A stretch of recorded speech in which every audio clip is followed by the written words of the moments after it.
Israel के पास nuclear bomb है, इसमें कोई भी शक नहीं है, पर क्या वो यूज करेगा? ट्रंप ने पोस्ट करके बताया है और आईडीएफ ने वार्निंग दी है तेहरान के सारे रेजिडेंट्स को। वो उनको बोल रहे हैं इवैक्यूएट द सिटी। ये वैसे ही टाइप का इवैक्यूएशन ऑर्डर है जो गाजा में कुछ कुछ पार्ट्स में दिया गया था। तेहरान की पॉपुलेशन है 90 लाख। आपको पता है कौन से इंडियन सिटी की इतनी पॉपुलेशन है?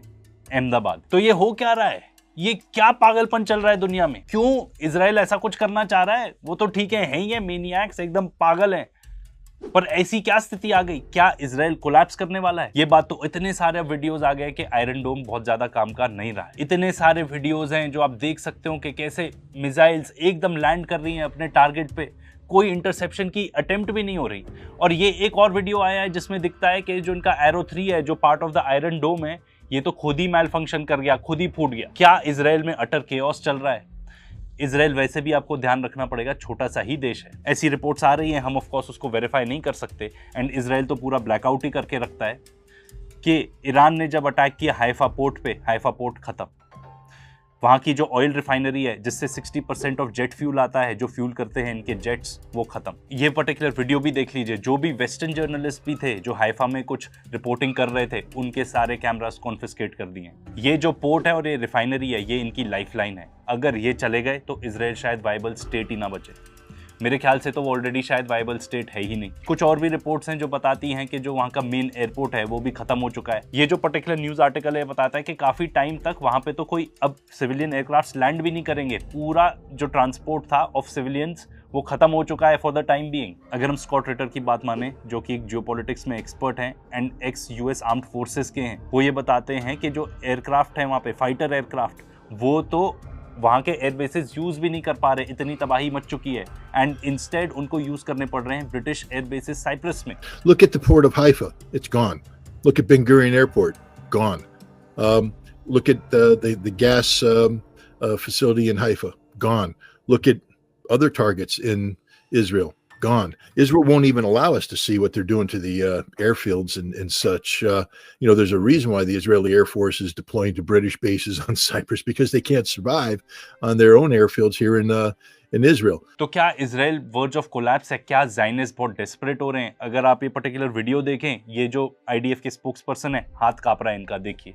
इनको शायद आइडिया भी नहीं था कि ईरान या कोई भी देश इनके ऊपर ऐसा अटैक कर सकता है। बिकॉज असलियत ये है कि ऐसा अटैक कभी भी इजराइल पे किसी ने किया ही नहीं है इन द मॉडर्न हिस्ट्री। ये इतने डेस्परेट हो गए हैं कि ये जाके तेहरान में अंधाधुन बॉम्बार्ड कर रहे हैं, चाहे जो भी मरे। इनफैक्ट एक अटैक तो इन्होंने एक मीडिया हाउस पे किया, वहां पे लाइव रिपोर्टिंग चल रही थी। ये जो पर्टिकुलर रिपोर्टर हैं, ये 2 बच्चों की माँ है, और ये इनके लिए कोई बड़ी बात नहीं है। ये तो बच्चों का हॉस्पिटल टारगेट कर रहे हैं, किसी भी तरह सिविलियंस को टारगेट कर रहे हैं। वहां पे सिविल अनरेस्ट फैलाने की इनकी कोशिश है, क्योंकि अदरवाइज ये लोग हार गए हैं। मिलिट्री वाइज ये लोग हार गए हैं। एंड ऐसा पॉसिबल है। एंड कितने सालों से हम सुनते आ रहे हैं कि इजराइल का आयरन डोम तो इनपेनिट्रेबल है, इस पे कोई भी मिसाइल आ जाए ये तो डिफेंड कर लेता है। कहाँ गया ये आयरन डोम? और आईडीएफ की इतनी बात करते थे कि सबसे स्ट्रॉन्ग आर्मी है, सबसे मॉरल आर्मी है।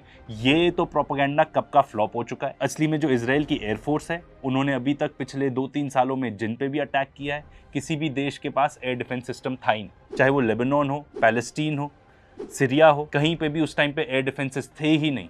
इसलिए इनकी एयरफोर्स जाके आराम से बॉम्बार्ड कर सकती थी और वापस आ जाए। गाजा में बात कर लें तो किनके खिलाफ लड़ते हैं ये लोग? और तो और बच्चों के खिलाफ लड़ते हैं, निहत्तों के साथ लड़ते हैं, एक ऐसे मिलिशिया के साथ लड़ते हैं, हमास की मैं बात कर रहा हूँ, जो एक प्रॉपर कंट्री भी नहीं है, एक छोटा सा एरिया है, और उस तक को तो नहीं हरा पाते ये लोग। येमेन में गए ये लोग बम्बार्डमेंट करने, तो वहां पे भी अनसक्सेसफुल हो गए। 1-2 स्ट्राइक करने के बाद एकदम चुप बैठ गए।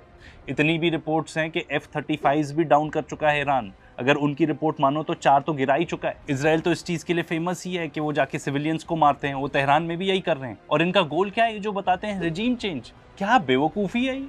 आपने बाकी सारे देशों में, मिडिल ईस्ट में भी ये सब करके देख लिया ना, क्या फायदा हुआ उसका? सीरिया में तो असाद को हटा के इन्होंने अलकायदा का लीडर ही लिया है। ये जो इनकी पर्टिकुलर स्ट्रैटेजी है, आई डोंट थिंक ये वर्क करने वाली है। और अगर हो भी जाती है तो how is it making Israel safer? हो सकता है और भी कट्टर लोग आ जाएं who get access to all of these facilities। फिर क्या? ऐसा ही एग्जैक्टली हुआ है बाकी देशों में जहां पे इन्होंने करने की कोशिश की है। फॉर एग्जाम्पल इराक, अफगानिस्तान में ये गए, इन्होंने कहा तालिबान को हटाना है, हटके फिर तालिबान ही आ गई।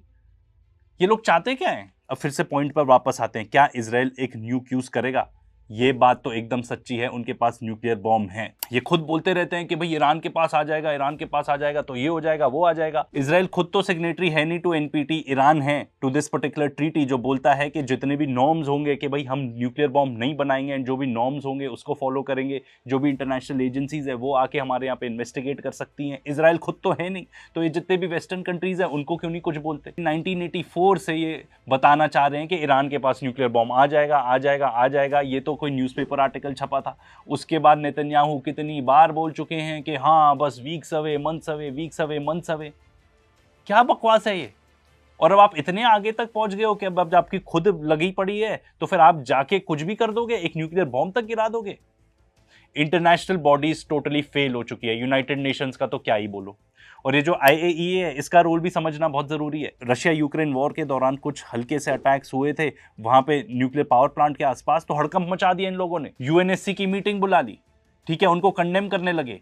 और जब जाके इजराइल ने ये सब किया तो कहाँ गए इनके जो हेड हैं, IAEA के हेड कहाँ हैं ये? इंडिया पाकिस्तान के बीच में भी जब ऐसी अलार्मिंग इंटेलिजेंस आई थी तब भी कूद पड़े थे ये, अब कहाँ हैं ये लोग? और जो IAEA है ये तो टोटली करप्ट ऑर्गेनाइजेशन है। ईरान ने इसका प्रूफ भी दिया है, उन्होंने बताया कि कैसे इजराइल ने इनको पर्टिकुलर कॉन्टैक्ट किया था and they were in touch with them. Israel का क्या है भाई, उनसे धंधा कि उनसे बातचीत करें। And in fact during the talks, जो हम भी बता रहे थे आपको कि US ईरान के बीच में चल रही है ये न्यूक्लियर टॉक्स, उस टाइम पे क्या हो रहा था, IAEA से इन्होंने इनके सारे ठिकाने, कहाँ कहाँ पे न्यूक्लियर पावर प्लांट्स हैं, एग्जैक्टली कहाँ पे क्या चीज़ें हैं, कौन से न्यूक्लियर साइंटिस्ट हैं, उन सब के नाम पता निकलवाए ताकि वो इस अटैक में यूज़ कर सकें।